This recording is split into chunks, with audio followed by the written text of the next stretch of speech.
Une nuit sans lune. Un silence si profond qu'on dirait que le monde retient son souffle. Au cœur de cette obscurité, une seule phrase résonne. Une phrase transmise par les maîtres du spirituel, murmurée dans les cercles du dhikr, préservée de siècle en siècle. Lorsque le chercheur sincère sera éveillé, 3 secrets lui seront révélés. 3 secrets, que même les cœurs les plus purs n'ont jamais pu entièrement saisir. Et parmi ces secrets, un concerne l'âme, un autre le moi intérieur, et le dernier, le corps lui-même. Des vérités qui peut-être guideront le chemin de ceux qui cherchent la lumière divine. Alors, qu'est-ce que Ibn Arabi voulait réellement transmettre? Mais avant de plonger dans cette révélation spirituelle empreinte de sérénité, abonne-toi à notre chaîne Lumière éclair de l'Islam, si ce n'est pas encore fait, pour recevoir des rappels bénéfiques, et partage ces messages avec douceur, respect et sincérité avec tes proches. Et si possible, écris en commentaire la ville ou le pays depuis lequel tu nous regardes. Ta présence illumine cette communauté de foi, de paix et d'harmonie. Reste jusqu'à la fin de la vidéo, car ce rappel pourrait t'apporter guidance, apaisement et sérénité. Le premier secret, la voix silencieuse de l'âme. On dit que, dans les temps anciens, lorsque l'horizon se chargeait de signes et que les hommes marchaient parfois à l'aveugle, un murmure parcourait le monde. Un murmure discret, presque imperceptible, comme une respiration dans le noir. Les sages disaient qu'ils ne s'adressaient qu'à ceux dont le cœur avait appris à écouter. Pas à entendre, mais à écouter. Car la véritable écoute ne se fait ni avec les oreilles, ni avec l'intellect. Elle exige une ouverture subtile, presque rare, celle de l'âme. Aujourd'hui, alors que le tumulte s'insinue partout, dans les rues, dans les foyers, mais surtout dans les esprits, ce murmure n'a pas disparu. Il ne s'est pas éteint. Il s'est simplement retiré derrière un voile plus épais. Il attend. Et le premier secret consiste précisément à savoir reconnaître sa présence, même lorsqu'elle semble silencieuse. Imagine un monde où chacun parle plus vite qu'il ne pense, où les voix se superposent, se heurtent, s'écrasent comme des vagues. Maintenant, au milieu de cette cacophonie, imagine une autre forme de voix, une voix muette, douce, presque froide. Une lumière intérieure, mais une lumière qui ne vient pas des yeux. Une vibration, mais qui n'a rien à voir avec le corps. C'est cela, la voix silencieuse de l'âme. Beaucoup la ressentent sans le savoir. Un frisson, une intuition soudaine, un élan vers quelque chose, ou au contraire, une retenue inexplicable. Elle surgit au moment où l'on s'y attend le moins, en regardant la pluie glisser sur une vitre, en marchant dans une rue déserte au petit matin, en entendant un rire qui rappelle une mémoire enfouie. Mais dans un monde saturé d'écrans, de notifications, de pensées rapides, qui prend encore le temps d'y prêter attention, qui ose encore se demander d'où vient ce sentiment? Pourtant, cette voix ne parle jamais par hasard. Elle ne se manifeste pas par caprice. Elle est la trace d'un chemin invisible, le fil qui relie l'être humain à quelque chose de plus vaste, à la sagesse d'Allah. Certains l'appellent conscience, d'autres guide intérieur, souffle divin, mémoire de l'âme. Peu importe le nom, ce qui compte, c'est qu'elle existe et qu'elle attend qu'on la reconnaisse. Le premier secret commence comme un apprentissage, mais c'est surtout un retour qu'une découverte. Nous sommes tous nés avec cette voix. Mais en grandissant, on nous apprend à la douter, à la taire, à l'enterrer sous les obligations, les peurs, les ambitions. Sois raisonnable. Ne sois pas naïf. Ce n'est qu'une impression. À force, cette voix intérieure se recroqueville comme une braise oubliée. Elle continue à brûler, mais sans éclat. Pourtant, il suffit d'un souffle, un seul, pour qu'elle devienne un flambeau capable d'illuminer les ténèbres. Être choisi par cette voix ne signifie pas être élu par une puissance extérieure. Cela ne veut pas dire être supérieur aux autres. Être choisi signifie autre chose. Consentir à écouter ce que la majorité refuse d'entendre. Ce n'est pas un privilège, c'est un courage. Cette lumière n'est pas une vision spectaculaire. Elle n'aveugle pas. Elle n'impressionne personne. C'est une clarté intime, fragile, presque innocente. Elle naît comme une aube timide après une longue nuit. Mais son pouvoir est immense. Elle dissipe les illusions, dissout les doutes, rend transparent ce qui semblait opaque. Elle montre ce qui est réel, non pas avec les yeux du corps, mais avec ceux du cœur. L'âme parle rarement. Et quand elle le fait, Elle ne prononce jamais de phrases articulées. Elle transmet des directions, des élans, des certitudes douces mais claires. Parfois, elle dit « Avance ». Parfois « Attends ». Ou encore « Ce chemin n'est pas le tien ». Elle n'explique pas pourquoi. Elle ne justifie rien. Sa force est précisément là, faire sentir la vérité plutôt que de l'exposer. Pour reconnaître cette voix, il faut distinguer le silence intérieur du simple vide, de l'ennui ou de la peur. Car la peur, elle aussi, murmure. Le désir murmure. L'ego crie. L'imagination invente des messages. Le mental fabrique des illusions. Le premier secret répond. La voix de l'âme ne pousse jamais à la précipitation. Elle ne cherche jamais à séduire. Elle n'exige rien. Elle s'installe doucement, comme une évidence qui n'a rien besoin de prouver. Elle apaise. Elle révèle. Elle éclaire. Certains l'ont retrouvée au bord de l'épreuve, d'autres dans un moment de sérénité profonde, d'autres encore dans la fatigue la plus extrême, quand il ne reste plus de force pour se tromper soi-même. Il n'existe pas de moment idéal, pas de méthode uniforme. L'âme choisit son moment. À chacun de reconnaître le signe lorsqu'il se présente. Une fois qu'on l'a reconnu, quelque chose change. Ce n'est pas spectaculaire. Ce n'est pas visible par les autres. Aucun miracle extérieur ne se produit. Mais à l'intérieur, une stabilité apparaît. Le chaos extérieur perd son pouvoir d'influence. Cela ne signifie pas que le monde devient plus facile, ni que les obstacles disparaissent. Cela signifie seulement qu'ils n'ont plus la même importance. La voix silencieuse de l'âme nous ramène à ce qui compte réellement. Elle nous rappelle que nous ne sommes pas perdus, que le chemin existe déjà, que la confusion n'est pas permanente, mais une brume, et qu'un seul point de clarté peut la traverser. Ce premier secret n'est pas un secret pour ceux qui ont appris à écouter. Pour les autres, il reste caché derrière le tumulte quotidien. Pourtant, il est là, toujours, dans le calme, dans l'invisible, dans la part la plus pure de soi. Et lorsque la brume du monde s'épaissit, cette voix, silencieuse, douce, obstinée, devient la boussole fiable, une lumière intérieure née de rien, mais capable de tout. Le second secret, le moi qui se libère. Il existe, dans la vie de certains êtres, un instant si bref qu'il semble voler entre deux battements de cœur. Un instant où tout se suspend. Les pensées flottent, les émotions s'éloignent, comme si elles appartenaient à un autre, et l'on perçoit quelque chose de radicalement nouveau, un espace intérieur. Ce moment, imperceptible mais décisif, marque l'effondrement d'une structure ancienne, une structure que personne n'avait vraiment identifiée, mais que tous portent, souvent sans jamais la comprendre. Une muraille invisible, érigée dès l'enfance et consolidée par les peurs, les habitudes, les blessures, les attentes et les illusions. Lorsque cette muraille se fissure, ou plutôt lorsqu'elle s'effondre d'un seul bloc, quelque chose de profondément déroutant se produit. On ne se sent pas vide. Au contraire, on découvre pour la première fois une plénitude intérieure, douce et inconnue. C'est là que se révèle le second secret. Le moi authentique n'est pas celui qui parle, qui réagit, qui souffre ou qui espère. Ce n'est pas celui qui s'agite dans les tempêtes du monde. Le véritable moi est celui qui observe. Pendant toute une vie, on croit être ses pensées. On s'imagine être ses émotions. On se confond avec la moindre réaction qui surgit. Je suis en colère. Je suis anxieux. Je veux ceci. J'ai peur de cela. Mais ces affirmations, qui semblent aller de soi, contiennent en réalité une erreur fondamentale.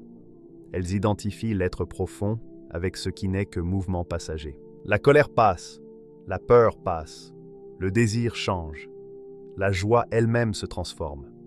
Rien de ce qui traverse la conscience n'est permanent, et pourtant, quelque chose demeure. Ce quelque chose se révèle lorsque la muraille intérieure s'effondre.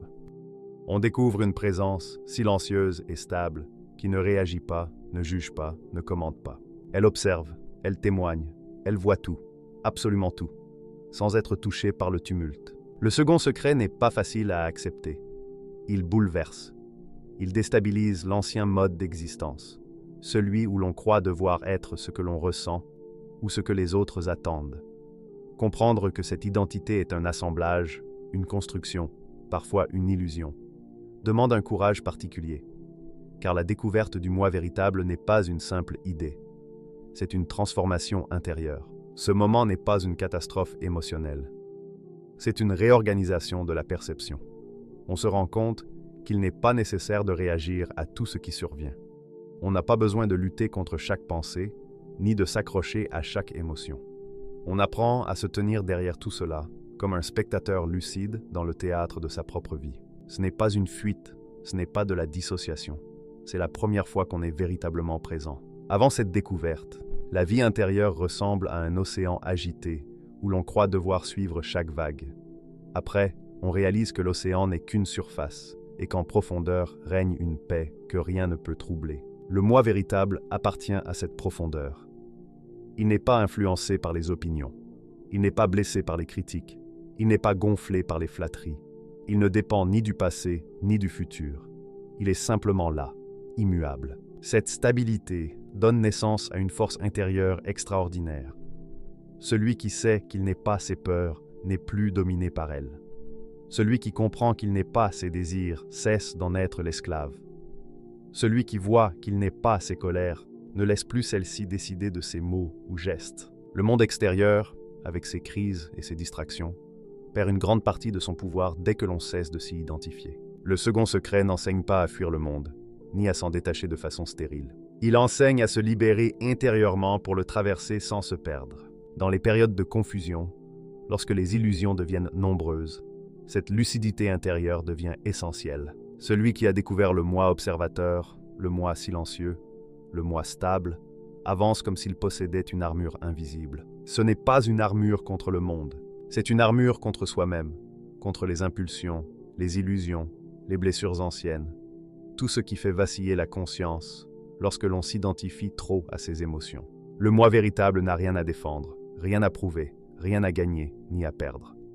Et cette simple réalité confère une liberté presque inimaginable. On pourrait croire que cette découverte rend froid ou distant, mais c'est le contraire. Quand on ne se confond plus avec ses réactions, on devient capable de ressentir sans être submergé, de comprendre sans juger, d'aimer sans s'attacher de façon possessive.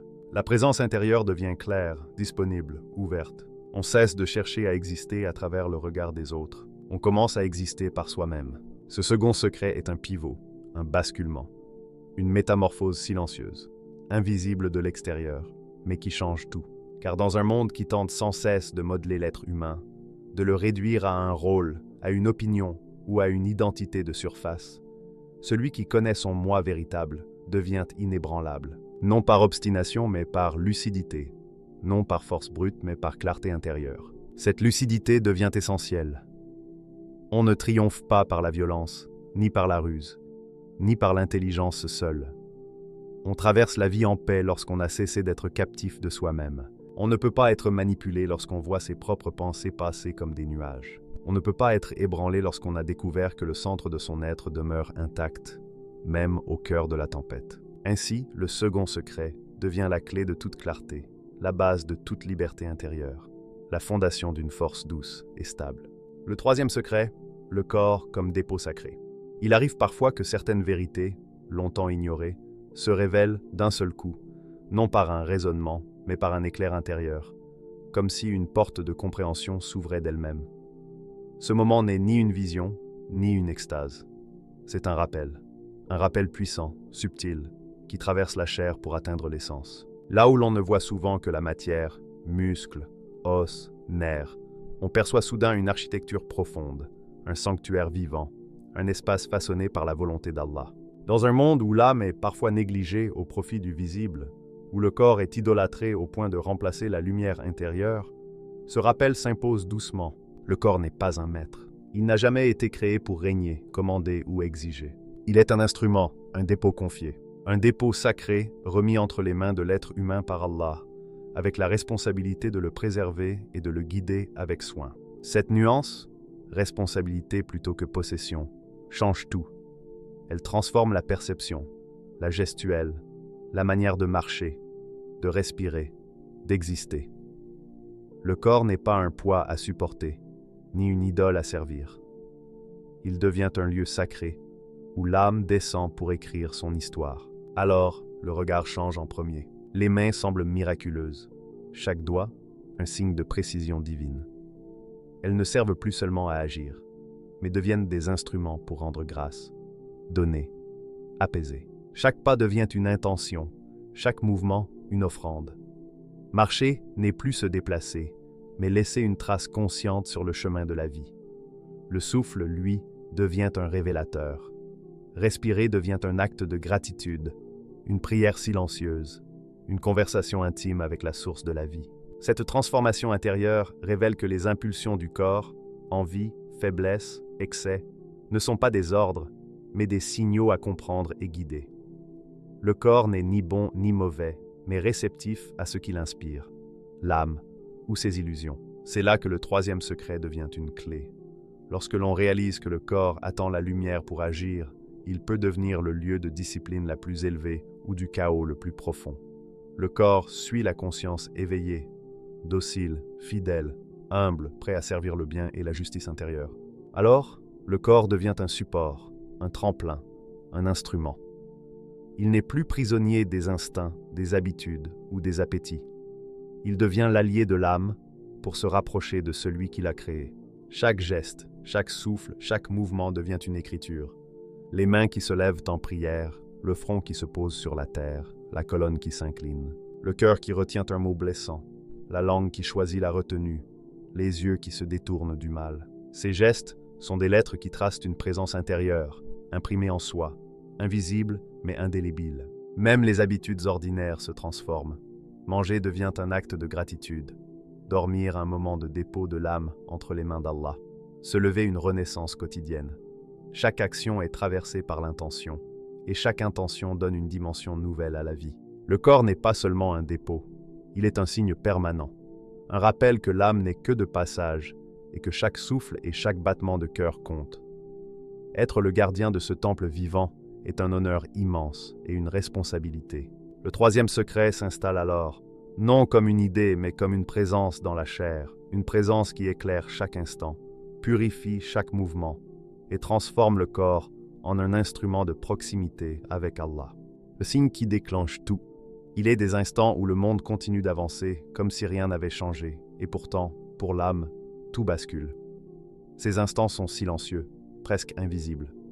Le soleil se lève et se couche, les oiseaux chantent, la foule vaque à ses occupations. Mais quelque part, au plus profond de celui qui s'éveille, un frémissement se fait sentir. Une vibration subtile, imperceptible pour les autres, mais impossible à ignorer pour celui dont l'âme s'ouvre. C'est le signe, le déclencheur. L'événement minuscule qui contient en lui le pouvoir de transformer profondément la perception de la vie. Ce signe ne ressemble à rien de spectaculaire. Il n'y a pas de trompette céleste, pas de nuages qui s'ouvrent, pas de foudre qui tombe.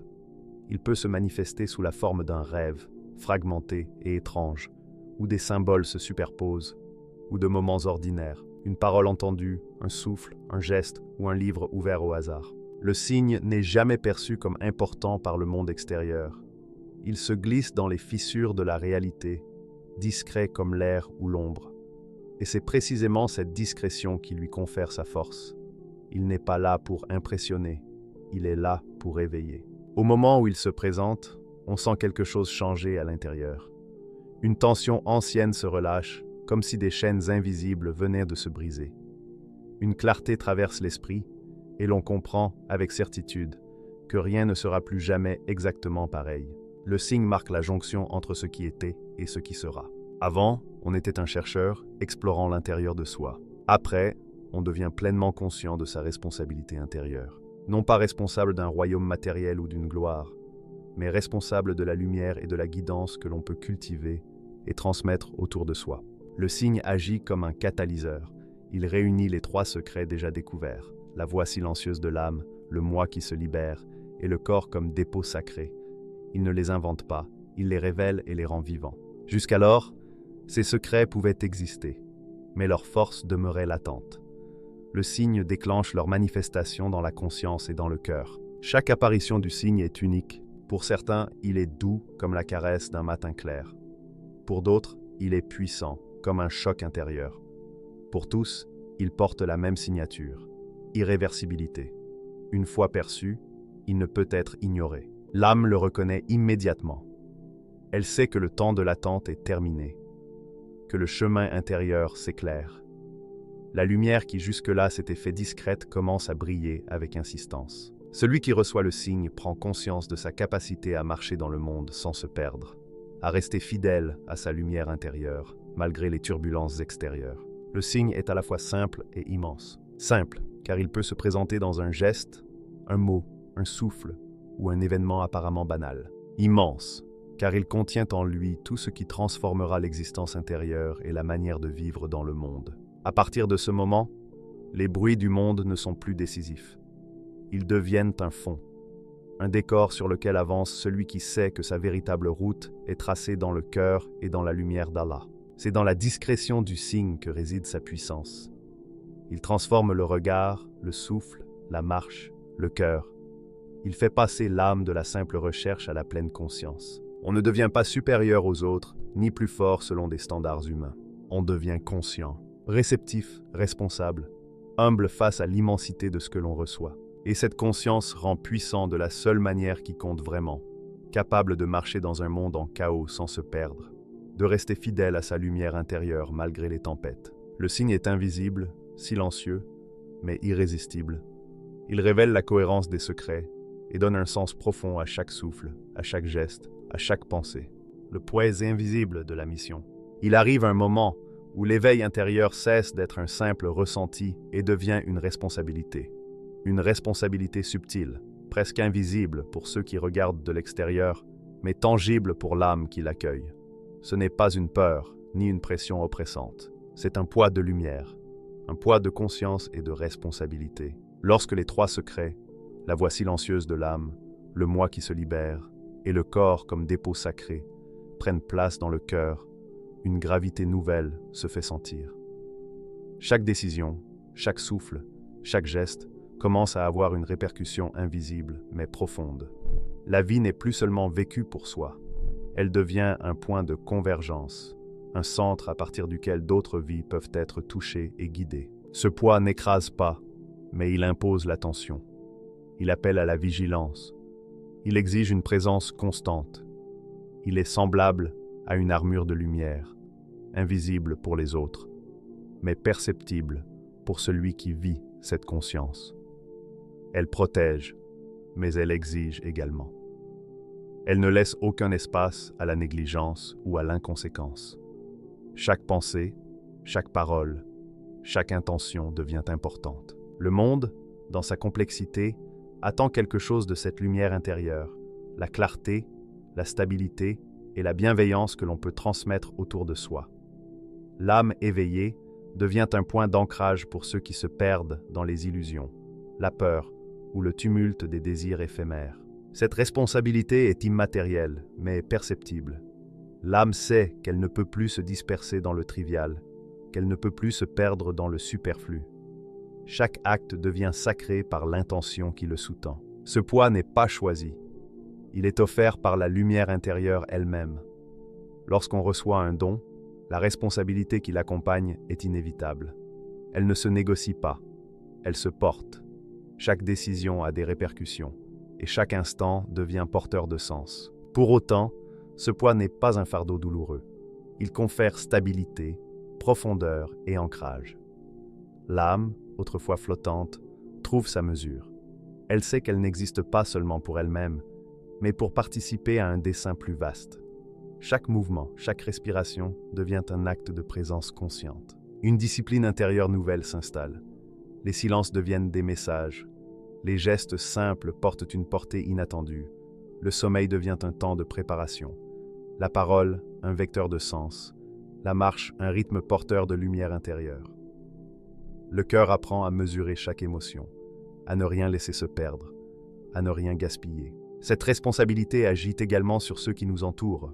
Elle se perçoit dans la manière dont certains trouvent la paix en présence de cette lumière intérieure, dans la clarté apportée à des décisions difficiles. Être ainsi conscient transforme chaque instant en un acte de vigilance spirituelle. La vie n'est plus une succession d'instants banals, mais un tissu de signification, où la lumière intérieure exerce son rôle silencieux, mais puissant. Le poids invisible de la mission est donc à la fois un appel et un privilège. Un appel, car il exige vigilance, présence, discipline et intégrité. Un privilège, car il permet de transformer le monde non par la force, mais par l'écho de la lumière intérieure. C'est dans ce paradoxe que se découvre la profondeur du rôle spirituel. Chacun peut devenir un point d'ancrage pour ceux qui cherchent, un pilier de guidance et de bienveillance, capable de porter et de transmettre la lumière autour de soi. Quand les peuples s'éloignent de la lumière, quand les repères disparaissent, Allah ouvre parfois une seule porte, et cette porte suffit à illuminer le cœur de millions de personnes. Les 3 secrets ne sont pas réservés à une seule personne. Ils sont des rappels pour tous ceux qui, aujourd'hui, souhaitent purifier leur cœur, affiner leur conscience et éveiller leur âme. La vraie question est alors, si ces secrets venaient à toucher ton âme, ton moi et ton corps, serais-tu prêt à accueillir la transformation? Le chemin continue, et dans le prochain épisode, nous dévoilerons le signe subtil que les maîtres anciens associent à ceux qui portent la lumière intérieure avec conscience et responsabilité.